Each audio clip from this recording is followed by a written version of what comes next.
जमनाबाईंनी एकेका मुलाला विचारलं, "बघ तू कशाला आला इथं?" ते एक म्हणाला, की "मी शिकायला आलो."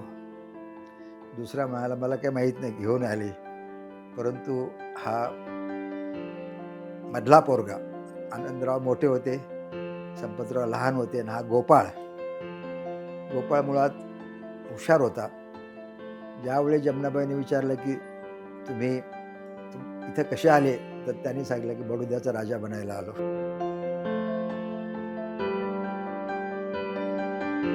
महाराज राजवाड्यात त्यांचं देवघर होतं. त्या देवघरामध्ये एक पुजारी, तरुण पुजारी दररोज यायचा पूजा करायला. सयाजीराव आत यायला लागले, तर त्या तरुण पुजाऱ्याने महाराजांना सांगितलं, "महाराज तुम्ही आत येऊ नका." सयाजीरावला कळेना हे काय झालं. याच्या ठिकाणी जर तापट स्वभावाचा वेगळा राजा असता तर पुजाऱ्याच्या कानफडीत मारलं असतं. सयाजीराव बाजूला झाले आणि त्यांच्याकडे जे सरदेसाई नावाचे इतिहासकार नोकरीला होते त्यांनी विचारलं, की मला साधा प्रश्न आहे माझा. आपल्या सगळ्या धर्माचे ज्ञान होण्यासाठी कोणते ग्रंथ वाचले पाहिजे? तलाव केला, विहीर केली, तरी त्यांनी अट घातली, की त्या विहिरीचं पाणी सगळ्या समाजाच्या लोकांना मी पिऊ दिलं तर आम्ही तुम्हाला ते विहिरीसाठी मदत करूया. आशिया खंडातला पहिला सहकारी सोसायट्या, सहकारी बँक आणि आशिया खंडातला पहिला सहकारी साखर कारखाना 1885ला बडोद्यात सुरू केला. आपण दुसरंच नाव सांगतो.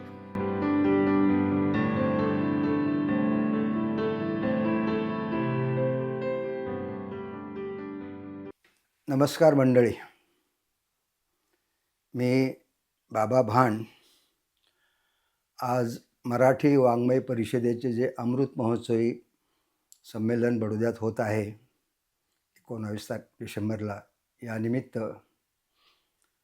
महाराजा सयाजीराव गायकवाड या युगपुरुषाची ओळख करून देण्यासाठी मी प्रयत्न करणार आहे. सयाजीराव हे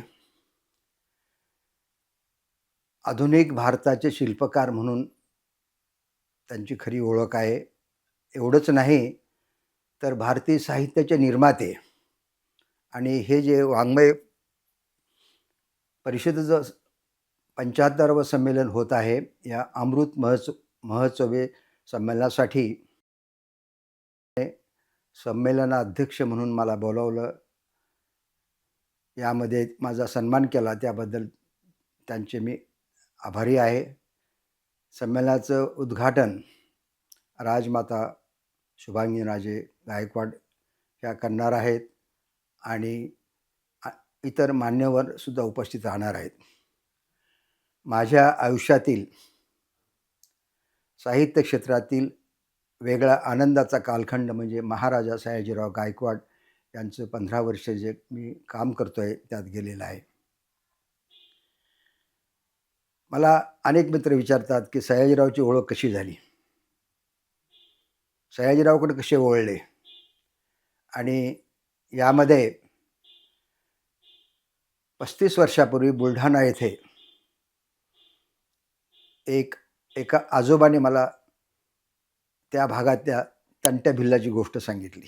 हा भिल्ल समाजाचा वीर, त्यांनी ब्रिटिश काळामध्ये गरिबांना लुबाडणारे सावकार असतील, गरिबांना लुबाडणारे ब्रिटिश अधिकारी असतील, पोलीस असतील, यांच्या विरुद्ध मोठं बंड करून तो या सर्वसामान्य लोकांचा संरक्षक झाला होता. अशा तंट्याची गोष्ट जेव्हा मी ऐकली, माझा एखादा विषय नवीन डोक्यात आला, की त्या विषयाच्या मागे लागायचं. तर त्याप्रमाणे मी 5 वर्ष प्रयत्न करून तंट्याचं सामग्री गोळा केली आणि एक सामान्य माणूस असामान्य गोष्ट करतो हे यातून पुढं आलं. तंट्याचा शोध घेत असताना डॉक्टर लक्ष्मण भोळे नावाचे मोठे मराठीतले भाल भोळे नावाचे माझे ज्येष्ठ मित्र होते. त्यांच्या घरी नागपूरला 6 महिने राहून मी तंट्याचं कागदपत्र शोधली. त्यावेळेस भोळे मला म्हणाले होते, की बाबा, हिंदुस्थानमध्ये अद्भुत काम करणारे तंटा आहे, आणखीन काही माणसं आहे, पण तू हे काम तू कर. आणि माझी तंट्या कादंबरी छापून आली. ती वाचल्यानंतर बडोद्यातील मधुकर प्रधान नावाचे ज्येष्ठ साहित्यिक वयस्कर, त्यांनी मला पत्र लिहून कळवलं की बाबा, तुम्ही तंट्याची जी गोष्ट लिहिली, एक सामान्य माणूस असामान्य काम करतो, तसाच सयाजीराव गायकवाड सुद्धा एक शेतकऱ्याचा पोरगा, ज्याने हिंदुस्थानमध्ये खूप मोठं काम केलेलं आहे, हे सांगणं मधुकर प्रधान सरांचं हे माझ्यासाठी सुद्धा खूप महत्त्वाचं ठरलं. मग मी ज्यावेळेस उपलब्ध असलेली थोडीफार जे ग्रंथ वाचनालयामध्ये होते, सार्वजनिक वाचनालयामध्ये होते, नाशिकमध्ये काही होते, मुंबईला काही मिळवले, इकडे नागपूरला काही पाहिले, बडोद्यात काही पाहिले, आणि जे समोर आलं त्यातून दिसू लागलं की खूप गोष्टी सांगायच्या राहिल्या, आणि ज्या आहेत त्यासुद्धा खूप आहेत. एक शेतकऱ्याचा मुलगा, तो सुद्धा आपल्या नाशिक जिल्ह्यातील मालेगाव तालुक्यातून कवळाण्या गावचा, ज्यावेळेस बडोदा राणीला जमनाबाईंना जेव्हा दत्तक पुत्र घ्यावं लागला, पतीचं त्यांच्यात निधन झालं होतं, आणि ब्रिटिश सरकारने त्यांना सांगितलं की तुम्ही दत्तक पुत्र घ्या, पण तो गायकवाडाचा वंशज असला पाहिजे. आणि बडोद्यामध्ये गायकवाडाचे 2-3 घरं होती, पण ते मुलं, या जमनाबाई साहेब 22 वर्षाच्या होत्या, त्यांच्यापेक्षा वयस्कर मुलं होते. ते आईपेक्षा मोठा मुलगा दत्तक घेता येणार नाही. आणखीन 1-2 होते, ते त्याबद्दल सुद्धा काही अडचणी होत्या. त्यावेळेस मग शोध सुरू झाला, आणि ही गोष्ट जेव्हा नाशिकच्या कलेक्टरला कळली, नाशिकच्या कलेक्टरने त्र्यंबकेश्वर आणि नाशिकमधील पूजा अर्चा करणारी जे समाजाची मंडळी होती, कारण त्यांच्याकडे पूजा केली, दान दिली की नोंद करतात, तर त्याने तिथल्या माणसाला शोधायला सुरू केलं, आणि एक चिपळूणकर नावाचे ग्रस्त, त्याने कलेक्टरला पूर्ण इतिहास शॉर्टमध्ये दिला की कवळाण्याचा गायकवाड हे मूळ पुणे जिल्ह्यातलेच होते, ज्या ठिकाणी सयाजीरावचे वंशज आहेत त्या गावचे, परंतु पानिपतच्या वेळेस त्या ठिकाणी पराभव झाला, आणि गायकवाडाने सगळे सैन्य पांगलं. 2 भाऊ होते, एक भाऊ बडोद्याला गेला आणि एक भाऊ इकडे नाशिककडे आला, कारण त्या काळात त्यांच्याकडे काही गावं पेशव्याने जहागिरी दिली होती गायकवाडांना. तर आपण तिथं ते आले, परंतु तिथं आल्यावर त्यांना कळलं की पेशव्याने ते गावं पुन्हा परत घेतले, आणि हे आलेले गायकवाड यांनी मग तिथं एक कवळाणा गावामध्ये काही एकर शेती घेऊन त्या गावात ते राहायला लागले. ज्यावेळेस ही गोष्ट त्या कलेक्टरनी कळवली, तर संबंधित अधिकाऱ्यांनी त्यांना सांगितले की तुम्ही स्वतः जा त्या गावामध्ये, मुलं किती आहेत शोधा. आणि नाशिकचे कलेक्टर कवळाणा गावामध्ये आले, आणि त्यांनी शोधलं तर गायकवाडांची 3 भाऊ होते, ते एक चुलत भाऊ होता, आणि त्या काशीराव पाटलाला विचारलं की तुम्ही या मुलांना घेऊन बडोद्याला आपल्याला जायचं आहे. त्यावेळेस काशीरावचे जे दुसरे भाऊ होते, ते 1-2 वर्ष मागे बडोद्यात जाऊन काही मिळते का मधून प्रयत्न केले, आणि त्यांना खूप आनंद झाला की अरे, आपल्याला कशासाठी घेऊन जाते वगैरे कळण्यापेक्षा बडोदा सरकारकडून निरोप आला. या मुलांना घेऊन नाशिकला आले, कपडे गिपडे शिवले त्यांना, आणि रेल्वेने ते बडोद्यामध्ये बरोबर 2 इन्स्पेक्टर, हे 4 मुलं, आणि याचा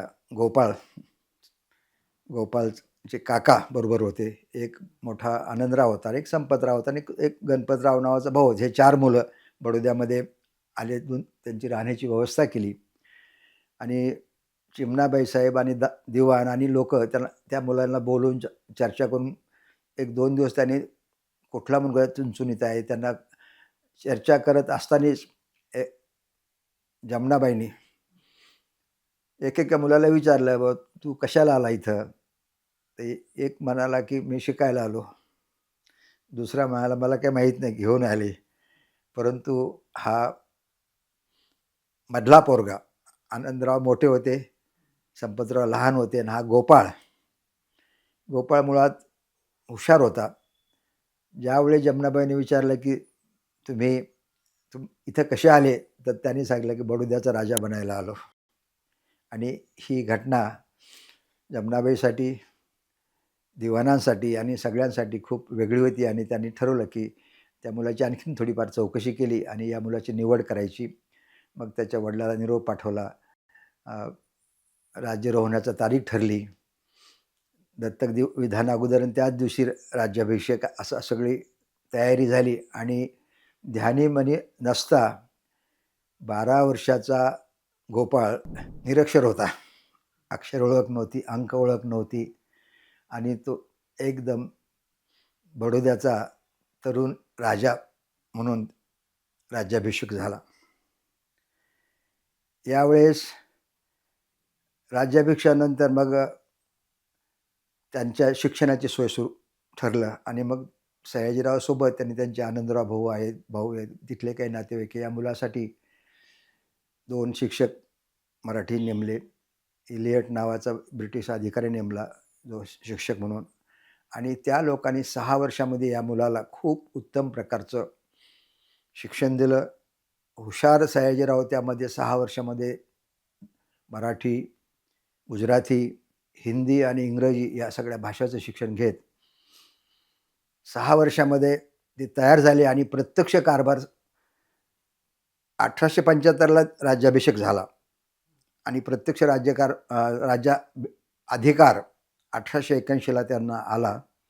राज्यकारभार हाती आला आणि त्यावेळेस जेव्हा या राजाने आपल्या पूर्ण प्रजेची ओळख व्हावी म्हणून महाराष्ट्र गुजरातभर त्यांच्या बडोदा स्टेटमध्ये दौरा सुरू केला आणि त्या दौऱ्यामध्ये त्याच्या लक्षात आलं की बहुतांश शेतकरी, मजूर, गरीब, शिक्षणाचे प्रमाण नाही आणि जेव्हा दौंड भागामध्ये ते आले, नाशिकच्या उत्तरेकडच्या सगळ्या जंगलाचा भाग होता.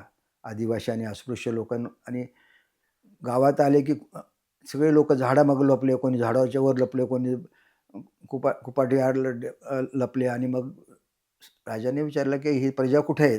तर बरोबरच्या अधिकाऱ्यांनी सांगितलं की महाराज पहिल्यांदाच राजा त्यांना भेटायला आला आणि त्यांच्यासाठी ही खूप आनंद आणि भीतीदायक प्रसंग असल्यामुळे ते लपून बसले. ते बघा त्या चिंचाच्या झाडामागे. हे जेव्हा सयाजीरावने बघितलं त्यांना वाईट वाटलं. तरुण 12 वर्षाचे की ही माझी प्रजा शिकलेली नाही, निरक्षर आहे आणि त्यांना शिक्षण दिलं पाहिजे आणि त्यांनी पहिला जो महत्त्वाचा हुकूम काढला, तो या भागातील आदिवासी आणि अस्पृश्य समाजाला सरकारी खर्चाने शिक्षण देण्याचं आणि हा खूप समाज क्रांतीचा निर्णय समजला जातो. सयाजीराव जसजसे गुजरातमध्ये त्यांच्या पूर्ण 4 प्रांतामध्ये फिरत होते, 8 जिल्हे होते त्याच्यामध्ये आणि त्या ठिकाणी त्यांना सगळीकडे हेच दिसायचं. शिक्षणाचं बिलकुल नाही, शाळा खूप कमी आहे, कुठल्या सोयी नाही आणि मग परत आल्यानंतर आणखीन 3-4 वर्षामध्ये सयाजीरावनी बडोद्यामध्ये शाळा सुरू केल्या. आणखीन काही वर्षानंतर त्यांनी विचार केला, की फक्त शाळा करून पालक पाठवत नाहीत.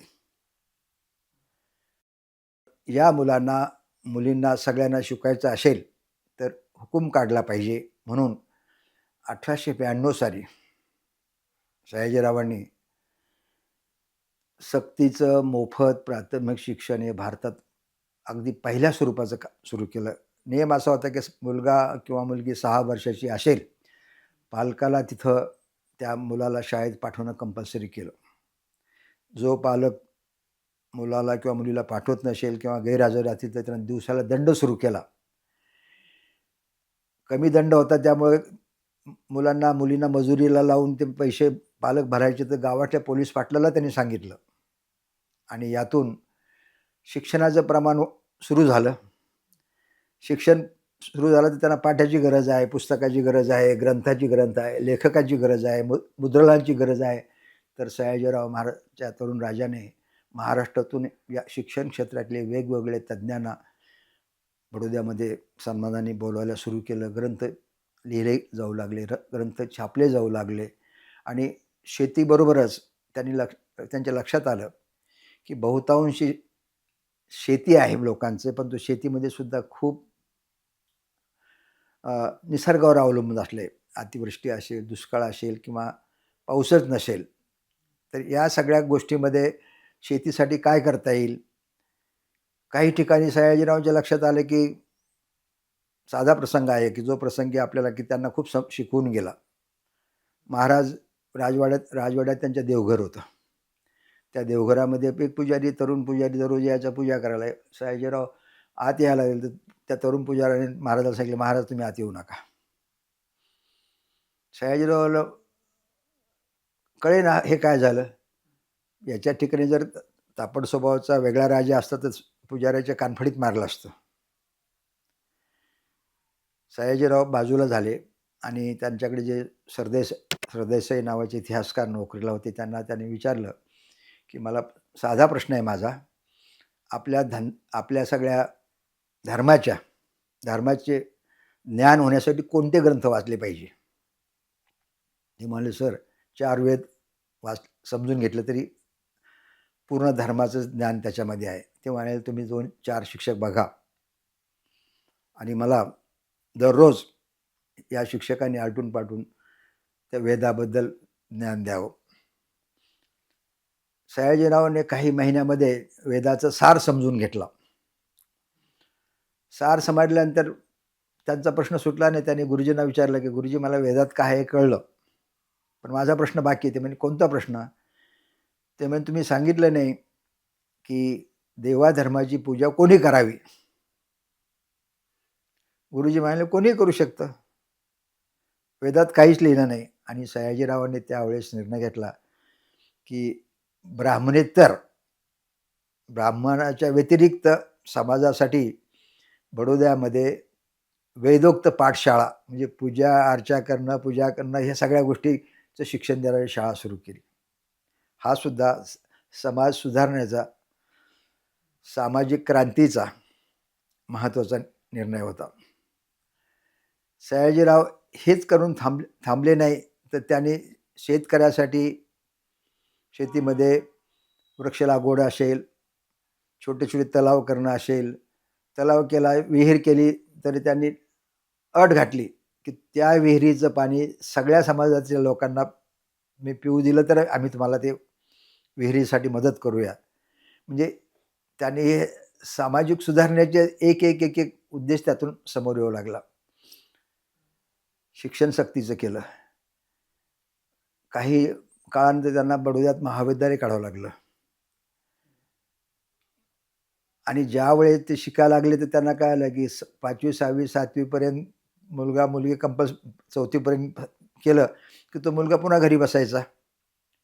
तर त्या घरी बसलेल्या मुलाचं वाचन थांबलं नाही पाहिजे. त्यासाठी बडोद्यामध्ये त्यांनी ग्रंथालयाची सुरुवात केली आणि त्यांच्या लक्षात आलं की सयाजीरावला ते खूप वाचू लागले. त्यांना कळलं की ग्रंथ हेच तुमच्या प्रगतीचे, तुमच्या परिवर्तनाचे, तुमच्या उद्योगाचे, तुमच्या स्वप्नपूर्तीचे एकमेव साधन आहे. ग्रंथवाचन मग ते ग्रंथ कुठल्याही भाषेत असू द्या, कुठल्याही विषयात असू द्या. आणि मग सयाजीरावांनी बडोद्यामध्ये गाव तेथे ग्रंथालय सुरू केलं. जगामध्ये त्या काळामध्ये फक्त युरोपमध्ये काही भागामध्ये ते होतं, परंतु गाव तेथे ग्रंथालय सुरू झालं आणि मग त्या ठिकाणी मग पुन्हा त्यांना इतर मदतीसाठी सुद्धा माणसं लागू लागली. छोटे छोटे तांडे वाडे जे काही आदिवासी भाग होते त्या ठिकाणी बैलगाडीतून लाकडाच्या पेट्यामधून पुस्तकं पाठवायला सुरू केली. फिरतं ग्रंथालय. आणि त्या ग्रंथालयामध्ये, मोठ्या गावातल्या ग्रंथालयामध्ये मुलासाठी बालवाङ्मय सुद्धा ठेवलं, महिलांसाठी विभाग ठेवला. आणि त्यांनी ओळखलं की ग्रंथकार आणि ग्रंथालय हेच आमच्या सांस्कृतिक समृद्धीचे सोर्स आहेत आणि त्याची आपण पाठीराखे झालो पाहिजे. आणि ही गोष्ट हळूहळू वाढायला लागली. ज्यावेळेस ते गावामध्ये फिरायचे, लोकशाहीचा विचार करायचे, ते म्हणायचे की आपण राजे आहोत, परंतु गावातल्या लोकाला अधिकार पाहिजे ना, तर त्यांनी गावात ग्रामपंचायत स्थापना केली. म्हणजे लोकशाहीची पायाभरणी सयाजीरावांनी तिथं केली. आणि ग्रामपंचायत कायद्यामध्ये अट अशी घातली की ग्रामपंचायतीचा सदस्य किमान साक्षर असला पाहिजे. साक्षर नसेल तर त्याला उभा राहता येणार नाही. आज तर निरक्षर माणूस वरपर्यंत जाऊ शकतो, पण त्या काळात साक्षर असावा हे ग्रामपंचायतीचा निर्णय घेतला. त्यामध्ये महिलांना सुद्धा सामावून घेतलं. नगरपालिकेचं सुद्धा त्यांनी ग्रामपंचायत नंतर मोठ्या शहर नगरपालिका आणि सगळ्यांचं मिळून धारासभा, विधानसभा अशी स्थापन केली. आणि ही लोकशाहीची सुरुवात बडोद्यामध्ये नव्हे तर भारतामध्ये अगदी पहिल्या स्वरूपाची सयाजीरावांनी केली. हे प्रशासनातलं झालं. सयाजीरावांनी ओळखलं की एकमेकाला मदत करायची झाली तर सहकार घातक असल्याशिवाय पर्याय नाही. एकट्याने काम करण्यापेक्षा जोडीनं काम केलं, सहकार्याने काम केलं तर कामामध्ये गती येते. आणि त्यातून आशिया खंडातला पहिला सहकारी सोसायट्या, सहकारी बँक आणि आशिया खंडातला पहिला सहकारी साखर कारखाना 1885ला बडोद्यात सुरू केला. आपण दुसरंच नाव सांगतो. सहकार, शिक्षण, प्रशासन आणि धर्म ह्या सगळ्या गोष्टी जेव्हा सयाजीराव अभ्यास करू लागले, प्रशासनात सुद्धा शिस्त आणली. आणि जेव्हा त्यांच्या लक्षात आलं की धर्म हा समाज जीवनाचा अंग आहे, धर्म थांबवता येणार नाही, धर्माला स्थित्यंतर येतील, पण मानवी जीवनाचं मुख्य रहस्य धर्मातच गुंतून पडलेलं आहे. म्हणून त्या धर्माचा नीट उपयोग समाज जीवनात व्हावा यासाठी धर्मामध्ये जे वेगवेगळे पूजा अर्चा करणारे जे पुरोहित असायचे, पुजारी, त्यांना तरी ज्ञान आहे का कसं करतात. 2-3 ठिकाणी पाहिलं तर 2 प्रकारे केला. मग त्यांनी त्या विषयातले तज्ज्ञाला सांगून त्यासाठी पुस्तिका छापल्या. आणि 1915 साली बडोद्यामध्ये पुरोहित कायदा सुरुवात केली. हा पुरोहित कायदा जगातला पहिला पुरोहित कायदा आहे की धर्माचं काम करणारा जो पुजारी असतो त्याला परीक्षा देऊन पास होऊन आला की लायसन त्याला द्यायचं, आणि ते लायसन असेल त्यालाच फक्त पूजा अर्चा करता येऊ लागली. आणि पूजा अर्चा करत असताना त्याने यजमानाला पूजेचा अर्थ त्याच्या मातृभाषेत यजमानाचं सांगणं कंपल्सरी केलं. आज आपल्याकडे काय चालू आहे आपण बघतो, म्हणजे धर्माचं नीट परिचय यजमानाला व्हावा, धर्माचं मूळ तत्व, आणि त्यासाठी सगळ्या पुस्तिका छापल्या. महाराज लक्षात आलं की देवाधर्माच्या नावाखाली खूप काही ठिकाणी लोक लुटमार करतात. धर्माच्या नावाने जमीन घेणं असेल, उत्पन्न वाढवणं असेल. आणि मग त्या राजाने केलं की धर्म महत्त्वाचा आहे, धर्म समाज जीवनाचं अंग आहे. मग आणि राजाचं कर्तव्य जसं सगळ्या गोष्टीशी संबंध ठेवणं आहे, तसंच या धर्माशी संबंध ठेवणं म्हणजे त्यासाठी सुद्धा आपण नियम करणं गरजेचं आहे. आणि त्यातून त्यांनी 1917-18ला धर्म खात्याची स्थापना केली. आणि धर्म खात्याची स्थापना सुद्धा जगातील खूप समाजक्रांतीची अगदी उच्चांक झालेला होता. आणि मग त्या धर्म खात्याला सगळे नियम केले. आणि हे होत असताना त्यांनी कुणावरही अन्याय केला नाही.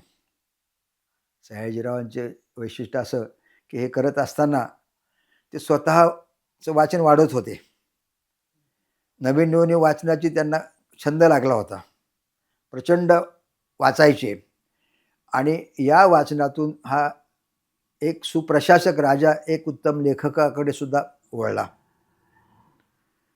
सयाजीरावांनी ग्रंथाचं महत्त्व जेव्हा ओळखलं त्यावेळेस त्यांनी ठरवलं की जगातलं उत्तम साहित्य भारतात म्हणजे बडोद्यात आणलं पाहिजे, त्याचा अनुवाद केला पाहिजे. आपल्या कॉलेजमध्ये, आपल्या राज्यामध्ये भाषांतर विभाग सुरू केला. आणि जगातली महत्त्वाच्या ग्रंथांचं भाषांतर तज्ज्ञ मंडळीकडून सुरू केलं. एवढंच नाही तर त्यानं मी तुम्हाला म्हटलं की धर्म समाज जीवनाचा अंग आहे. त्या धर्माची तुलना झाली पाहिजे. म्हणून बडोदा कॉलेजमध्ये सर्व धर्माची तुलना शास्त्र एक डिपार्टमेंट काढलं आणि धर्माची तौलनिक शास्त्राच्या काळात त्या काळामध्ये त्यांनी सगळ्या धर्माचा अभ्यास करून 18 ग्रंथ प्रकाशित केले आणि त्यातून महाराजांच्या लक्षात आलं की जगातील कुठलाही धर्म बघा, त्या धर्माची मूळ प्रिन्सिपल खूप महत्त्वाची आहे. या सगळ्या गोष्टींमध्ये होत असतानाच सयाजीरावांनी प्रशासनामध्ये वेगवेगळी तज्ज्ञ मंडळी जगातली आणायला सुरू केली होती. वेगवेगळी हुशार माणसं आणायला सुरू केली होती. त्यात भारतामध्ये त्या काळामध्ये स्वातंत्र्याचा लढासुद्धा सुरुवात झाला होता आणि बडोद्याचे महाराज लंडनमध्ये असताना त्यांना काशीराव जाधव त्यांचे उजवे हात होते, ज्यांना महाराजांनी लंडनला शेतकी खात्यात शिकायला पाठवलं होतं. तिथं भारतीय मुलाचा एक संघ होता लंडनमध्ये आणि त्या मुलांच्या सोबत काशीराव आणि आणखीन काही मित्र होते. त्याच्यामध्ये योगी अरविंद घोषसुद्धा होते आणि त्या काळामध्ये काशीरावांनी सगळा विचार केला आणि सयाजीरावाला सुचवलं की योगी अरविंदसारखा चांगला संशोधक, अभ्यासक याला बडोद्यामध्ये आपण जर घेतलं तर आपल्याला शिक्षणामध्ये मदत होऊ शकेल. अरविंदच्या बाबतीत एक गोष्ट आहे की त्यांची ICSसाठी निवड झाली होती, परंतु त्यांना त्या प्रशासकीय याच्यामध्ये अडकायचं नव्हतं म्हणून त्यांनी दुसरी जी परीक्षा असे ज्याच्यामधली होती ज्यांना याच्यावर घोड्यावर स्वार होऊन वगैरे जे दाखवायचं त्याने त्याला नकार दिला आणि त्यांचं ICS डावललं गेलं. सयाजीरावांकडे जेव्हा त्याला भेटायला त्यांना बोलवलं तर सयाजीरावांनी विचारलं की तुम्ही हे का नाकारलं? तर ते म्हणाले की या ब्रिटिश साम्राज्याच्या कडीचं मला बंद व्हायचं नाही.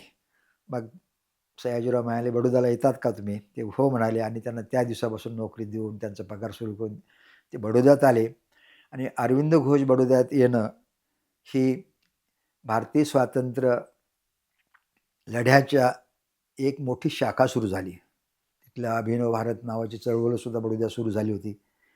पण अरविंद घोष, काशीराव जाधव, माणिकराव ही सगळी क्रांतिकारी लोक भारतातील स्वातंत्र्य लढ्याचे पाठीराखे होऊ लागले आणि परंतु ते होत असताना ब्रिटिश सरकारच्या लक्षात येत असून सुद्धा त्यांना पुरावा काही मिळत नव्हता आणि ब्रिटिश सरकारने सयाजीरावच्या विरुद्ध हे क्रांतिकारकाला मदत करतात हे शोधण्यासाठी 26-27 वर्ष पुढे प्रयत्न केला शोधण्याचा आणि तसे त्यांच्या हाती काहीच लागलं नाही. सयाजीरावांचा शोध मी घेत असताना माझं पहिला ग्रंथ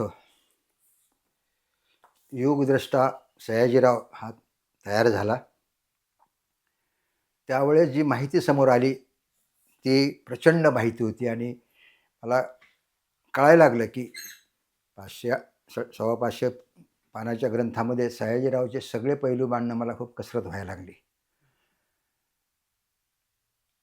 ग्रंथ कादंबरी वाचून मला माझे एक मित्र मोठे संशोधक आहेत ते म्हणाले की बाबा आम्ही वाचक लोकांना आम्हाला कादंबरी काल्पनिक वाटते, परंतु महाराजांचं चरित्र तुम्ही लिहिलं पाहिजे, कारण चरित्रामध्ये वास्तव गोष्टी असतात. काल्पनिक तुम्ही काही गोष्टी इतर आल्या असतील. म्हणून मी लागलीच 1 वर्षामध्ये नंतर सयाजीरावांचं लोकपाल सयाजीराव हे चरित्र लिहिलं.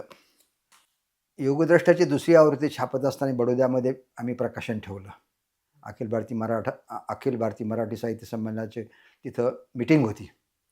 त्या मीटिंगमध्ये युगद्रष्टा दुसऱ्या आवृत्तीचं मी भाषांतर ठेवलं. त्यावेळेस बडोद्यातील एक ज्येष्ठ आजोबा 90-92 वर्षाचे मला म्हणाले, तुमची युगद्रष्टा कादंबरी वाचली, तुम्ही फार वेगळा प्रयत्न केला, आवडले.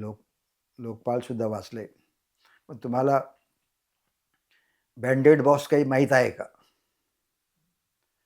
म्हणलं नाही बा आजोबा, ते म्हणाले की तुम्ही खूप काम करताय, पण बँडेड बॉक्स शोधण्याचा प्रयत्न करा. मी म्हटलं काय असतं ते? म्हणे तुम्ही आता बघा कुठं ऑनलाईन वगैरे काय असतं ते. आणि मग मी जेव्हा प्रयत्न केला शोधायचा, तर मला 1-2 ठिकाणी संदर्भ कळले की फायली बंद आहे, अमकं बंद आहे. पण ते म्हणलं कुठे शोधायचं? तर ते म्हणाले की ब्रिटिश सरकारचं जर पूर्ण कागदपत्र भारत आशिया खंडाचं लंडनला आहे. तिथं तुम्ही गेलं पाहिजे. मग मला वाटायला लागले आपण आता मी यापूर्वी लंडनला 4-5दा गेलो प्रवासी म्हणून, पण हे संशोधक म्हणून कधी काम पडलं नाही. पण त्याच काळामध्ये माझ्या एका नाशिकच्या मित्र ओळखीचा लंडनला चालला होता, कारण त्याचा मुलगा तिथं मोठा अधिकारी होता. आणि तो काही दिवस तिथं राहणार होता. मग त्याला म्हटलं, "अरे तुम्ही चाललेच आहात तर बंद फाईली काय असतात, बँडेड बॉक्स किंवा secret file, most secret file, confidential file ह्या ज्या असतात ब्रिटिश सरकारच्या." तोपर्यंत मी थोडं शोधलं होतं की सिक्रेट फाईल्स असतात, मोस्ट कॉन्फिडेन्शियल असतात. असे काही सयाजीरावची फाईल सापडते, जर शोधलं तर फार बरं होईल. आणि ते मित्र इतके उत्साही की त्यांनी मुलाला सांगितलं, ब्रिटिश लायब्ररीमध्ये जी जुनी आहे तिथं गेले. तिथं नाव नोंदवलं, त्यांचे सगळे प्रोसेस पूर्ण केले आणि त्यांनी त्यातल्या लोकांना सांगितले, "बस कॉन्फिडेन्शियल आणि सिक्रेट काही फाईल मला दाखवता आलीत बघा" म्हणे. तर त्यांनी शोधलं तर त्याला एक फाईल सापडली. पण तिथं झेरॉक्सची सोय नव्हती आणि ब्रिटिश लायब्ररीकडे झेरॉक्स करून घ्यायचं असेल तर ₹150 एक पान. आणि मला त्यांचा फोन आला की एक एक फाईल दिसते आम्हाला कॉन्फिडेन्शियल फाईल, पण त्याला ₹20,000 झेरॉक्सला खर्च आहे. तर मी रात्रीतून घाई करून त्यांना ऑनलाईन पैसे पाठवले आणि त्या काकाने पहिली फाईल पाठवली. आणि ती फाईल जेव्हा मी वाचली त्यावेळेस मी खूप आनंदित झालो. इतका आनंदित झालो की मला वाटलं की हे मोठं भांडार सापडलं आणि त्या फाईलीच्या आधारे मी सयाजीराव महाराजांनी क्रांतिकारकाला कसं मदत केलं हे पुस्तकच लिहिलं. हे हिंदी आहे, पण मराठी लिहिलं मूळ. स्वातंत्र्य लढ्याचे पाठीराखे. इंग्रजी मूळ पुस्तक आहे, मराठी पण आहे, आता हिंदी आहे. आम्ही तिन्ही भाषेत. आणि हे लिहित असताना सयाजीरावांचं हुशारी, सयाजीराव महाराजांचं शिवाजी महाराजांचं सगळं अनुकरण, जे करायचं ते केल्याशिवाय राहत नव्हते.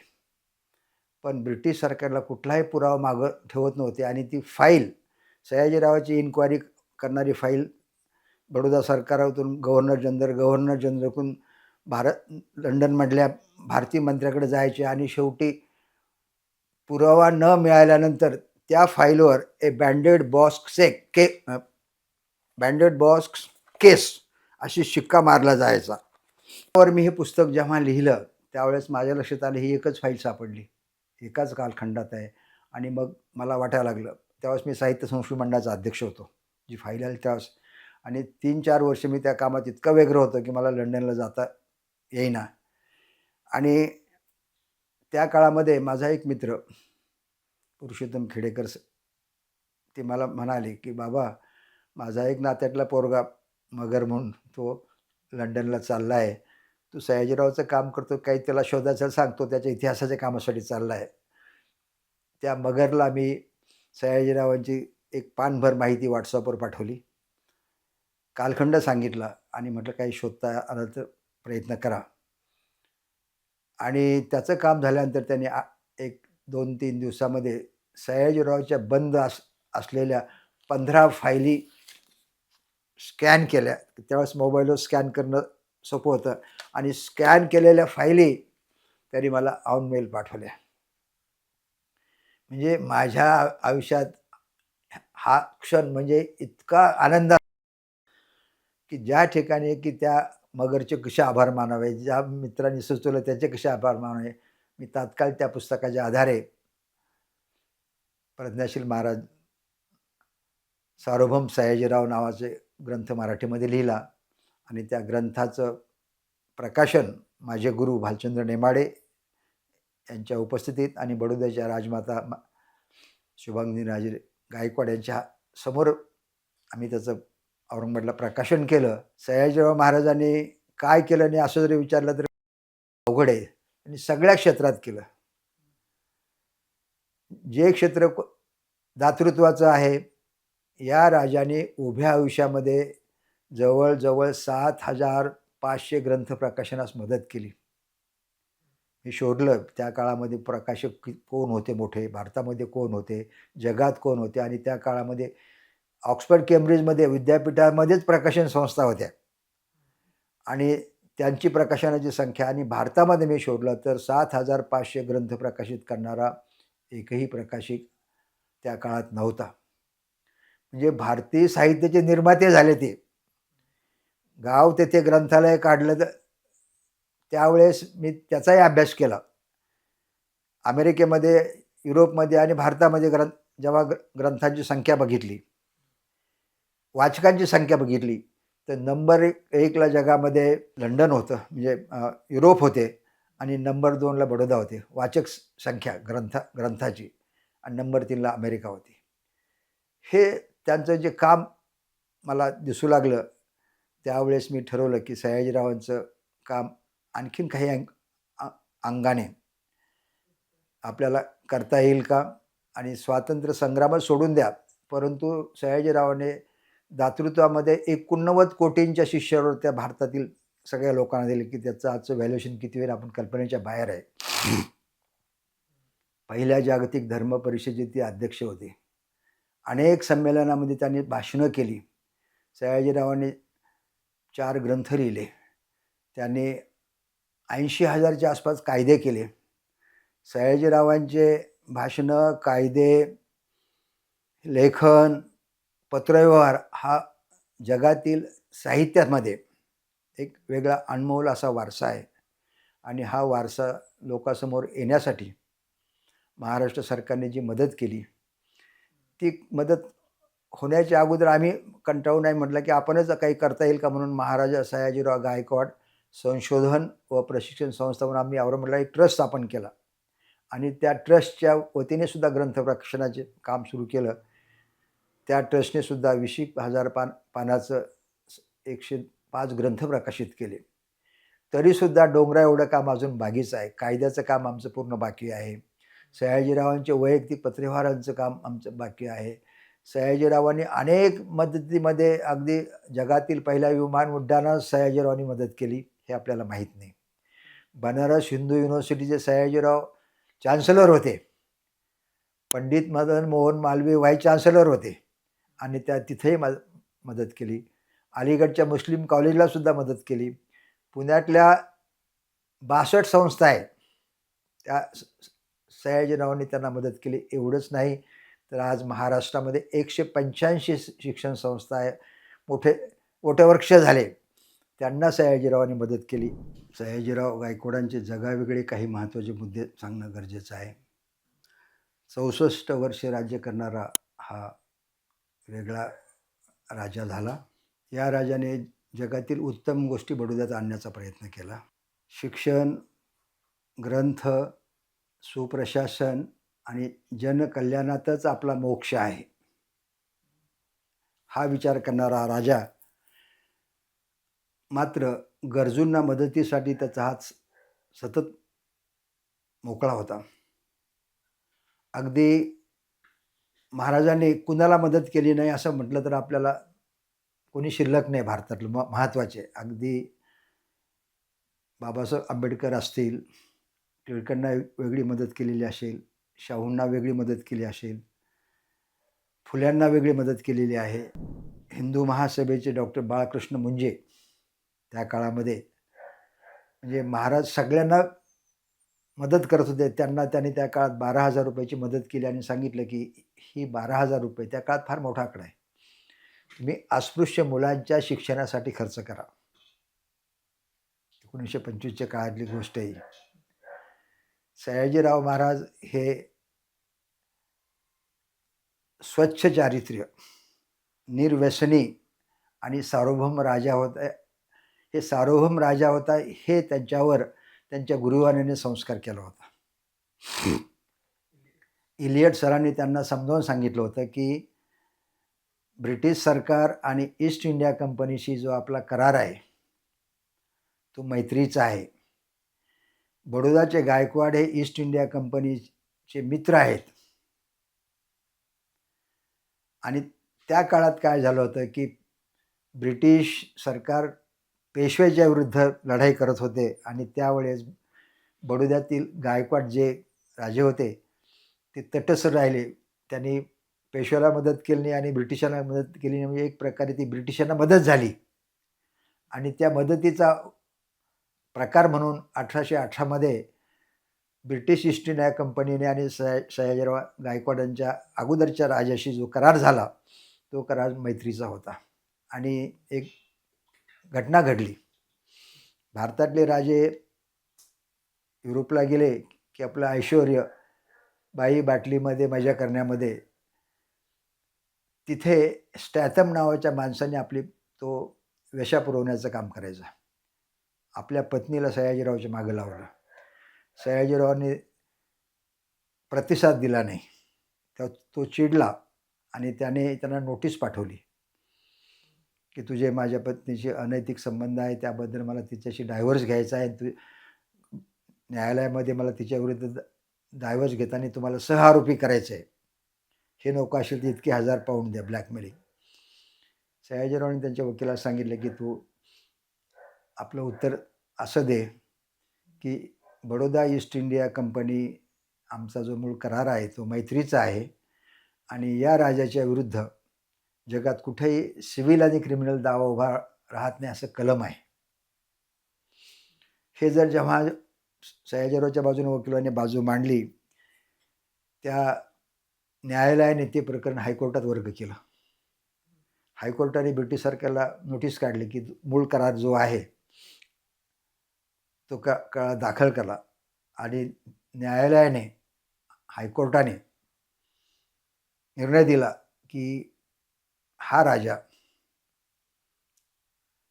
सावरीन म्हणजे सार्वभौम आहे आणि याच्या विरुद्ध कुठलाही क्रिमिनल आणि सिव्हिल दावा दाखल करता येणार नाही. हे झालं. पण मी गेले 20 वर्ष 15 वर्ष सयाजीरावासंबंधी खूप वेगवेगळ्या लोकांचे, त्यांच्या बाजूने लिहिणारे, त्यांचे थोडे विरोध लिहिणारे, टीका करणाऱ्याचे सगळ्याचे ग्रंथ बघितले, परंतु यांच्या आयुष्यामध्ये चारित्र्यासंबंधी बोट दाखवावं असं एकही उदाहरण समोर आलं नाही. आणि त्यातून ब्रिटिश सरकार पुन्हा सुप्रीम कोर्टात गेलं लंडनमधल्या, आणि सुप्रीम कोर्टाने सुद्धा तो निर्णय कायम केला. मी ते जजमेंटसुद्धा मिळवलं आणि सार्वभौम सयाजीराव या ग्रंथामध्ये मांडलं. आणि त्यामध्ये मला खूप आनंद झाला की भारतामध्ये लहान मोठे 565 राजे होते, पण फक्त सयाजीराव हा सार्वभौम राजा होता. आणि या सार्वभौम राज्याची सेवा करत असताना काही अनुभव, काही आठवणीसुद्धा मी तुम्हाला सांगणार आहे. एक प्रसंग आहे, ज्यावेळेस राजा लंडनचे गव्हर्नर जनरल आले आणि त्यांचा मोठा दरबार भरला होता. त्या राजाला सयाजीरावांनी झुकून नमस्कार केला नाही, पाठ फिरून परत आले आणि त्यांच्याविरुद्ध खूप चर्चा आणि वर्तमानपत्रामध्ये टीका वगैरे झाली. त्यांच्याविरुद्ध अगदी दोषारोप झाले. पण त्यात सयाजीरावाच्या मनात होतं की मी सार्वभौम राजा आहे, मी याच्यासमोर झोकण्याची काही गरज नाही. दुसरा प्रसंग एक सांगणं आहे की गांधी ज्यावेळेस त्याने सत्याग्रह सुरू केला होता, त्यावेळेस गांधी त्या महाराजांना भेटायला आले. त्यावेळेस महाराजांनी गांधी आल्यानंतर आदराने त्यांना बाजूच्या आसनावर बसायची विनंती केली. गांधी बसले नाही. गांधी सयाजीरावपेक्षा वयाने लहान होते. गांधी आफ्रिकेत असताना सयाजीरावांनी मदत केली होती आणि हे सगळं लक्षात ठेवून गांधी खाली बसलेले बघून सयाजीरावसुद्धा त्यांच्या शेजारी बसले. ही आठवण त्या काळात उपस्थित असलेल्या एका साथीदाराने लिहिली आहे. दुसरी आठवण आहे की सयाजीराव महाराजांच्या हिरक महोत्सवाच्या वेळेस गांधींनी त्यांना पत्र लिहिलं. त्यावेळेस गांधी एरोडच्या तुरुंगात होते. गांधींनी लिहिलं की महाराज, मला येता येत नाही, पण तुम्ही तुमच्या संबंधी 2 गोष्टीचे उल्लेख करणं गरजेचे आहे. एक म्हणजे तुम्ही अस्पृश्यासाठी सरकारी खर्चाने शिक्षण देणारे भारतातले पहिले आहात. दुसरी गोष्ट, सार्वजनिक ठिकाणी अस्पृश्यता पळवू नये असा कायदा करणारे तुम्ही पहिले आहात. त्यामुळे मला तुमच्याबद्दल खूप आदर आहे. सयाजीराव क्रांती करू लागले. ज्यावेळेस आपलं जर्मनीमध्ये ऑलिम्पिकची जर्मनला होती आणि भारतातून जे काही वीर जाणार होते, सगळ्यांना पैशाचे प्रश्न मिटला. त्यांनी शाहू महाराजाला पैसे मागून बघितले, आणखीन राजांना मागितले. अमरावतीचं जे मंडळ होतं, त्या मंडळाला सुद्धा मदत कोणी करेना. मग ते बडोद्याला गेले. बडोद्याने महाराजांनी त्यांना सांगितलं की तुमचा सगळा प्रवास खर्च आणि सगळा खर्च मी करतो आहे. पण महाराजांनी हसत विचारलं की तिथं ज्यावेळेस आपण सगळेजण फिरतो, आपापल्या ध्वज घेऊन संचलन होतं आहे, त्या संचलनात तुम्ही कोणता ध्वज वापरणार आहात? कारण अमरावती त्यावेळेस ब्रिटिश साम्राज्यात होतं. ते अमरावतीचे सगळे मंडळी थोडेसे गोंधळले. सयाजीरावांनी घाबरू नका, बडोद्याचा तुम्ही आमचा जो ध्वज आहे तो वापरा. आणि असा प्रसंग आहे की हिटलर आणि महाराजांची तिथे भेट झाली. ब्रिटिशांना ती गोष्ट खूप त्रास देणारी वाटली. सुभाषबाबूंचं एक मला पत्र सापडलं. ज्या पत्रात सुभाषबाबू म्हणतात महाराजांना की महाराज, लवकरच हा देश स्वतंत्र होणार आहे आणि या देशावर नेतृत्व करणारं तुमच्याशिवाय कोण आहे? जर 47ला सुभाषबाबू असते, सयाजीराव असते, तर भारताचे राष्ट्रपती पंतप्रधान आपल्याला कदाचित दुसरे झालेले दिसले असते. एक प्रसंग त्यांच्या मित्रांनी लिहिला आहे की महाराज खूप शांत होते, कधी चिडायचे नाही, पण थोडशा चिमणाबाई साहेब थोड्या तापड होत्या. एका दिवशी चिमणाबाईंनी त्यांना खूप रागवल्या आणि त्यांच्या बाजूला सरदेसाईसारखा माणूस, आणखीन दुसरा एक साथीदार उभा होता. त्यांना खूप वाईट वाटलं. तर दुसरा जो साथीदार होता तो म्हणाला की महाराज, बाहेर गेल्यानंतर महाराज, मी तर असतो घरी तर एक कानफडत मारली असते म्हणे. महाराज हसून म्हणाले, राजाला ते करता येत नाही. आणि हे दुसरी प्रसंग की ते अमेरिकेत असताना आनंदराव नावाचे एक त्यांचे साथीदार होते बरोबर. ते खानदेशमधले होते. खानदेशमधले जी पोळी असते, ती खानदेशची पोळी इथून त्याने आनंदरावला पाठवली आणि आनंदराव म्हणाले की महाराज, आपली खानदेशची पोळी आली आहे, तुम्ही खाता का? त्याने ते महाराजांनी आनंदाने खाल्ली, कारण ते पण खानदेशमध्ये होते, कारण त्यांचा जो कवळण्याचा भाग होता तो खानदेशमधलाच आहे. आणि हसत महाराज म्हणाले की आनंदराव, मी राजा आहे, राजाला सगळं मिळतं, पण हे जेच आनंद सुख तुम्हाला मिळतं कुटुंबाचं, हे बाहेर सांगता पण येत नाही म्हणे. आणि महाराजांच्या पूर्ण आयुष्यामध्ये स्वच्छ चारित्र्य, निर्व्यसनी, जवळच्या नातेवाईकांनी दिलेला त्रास, यावर सुद्धा मार्ग काढत या राजाने फक्त जनकल्याणामध्येच गरिबांची सेवा, जात पात धर्म याच्या पलीकडे विचार करत सुप्रशासन असावं, ह्या सगळ्या गोष्टी ते करत गेले. आणि हा राजा आजच्या काळामध्ये एक आदर्श असं उदाहरण आपणा सर्वांना सांगता येईल. या राजांचं साहित्य, आता कायदे आम्हाला अजून करायचे आहेत, कारण कायद्यातली एक महत्त्वाची गोष्ट सांगणारच आहे मी, की ज्या काळात लंडनमध्ये महिलांना मतदानाचा अधिकार नव्हता, तिथल्या पार्लमेंटमध्ये चर्चा सुरू झाली की महिलांना मतदान मिळालं पाहिजे. त्याच्या आत सयाजीराव महाराजांनी बडोद्यामध्ये महिलांना मतदानाचा अधिकार सुरू केला.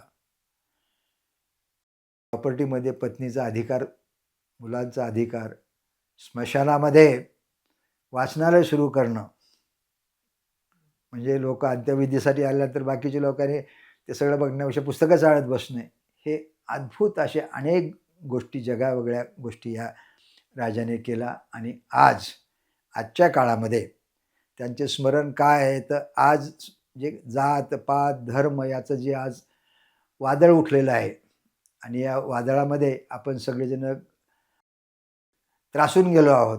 यात सयाजीरावांची आठवण, सयाजीरावांचे विचार, सयाजीरावांचं लेखन, त्यांचे ग्रंथ हे आपल्याला त्यावर उपाय म्हणून मदत करू शकतात. आणि मला वाटतं हे अक्षरधन ग्रंथगार, ग्रंथालय हे त्याचे सयाजीराव पोशिंदे होते, पण त्यांचं हे सगळं काम अक्षरधन हा आपला सांस्कृतिक वारसा आहे आणि सांस्कृतिक वारशाचं एक कर्तव्य म्हणून मी खारीचा वाटा उचलला. एवढं बोलून मी संपवितो. धन्यवाद.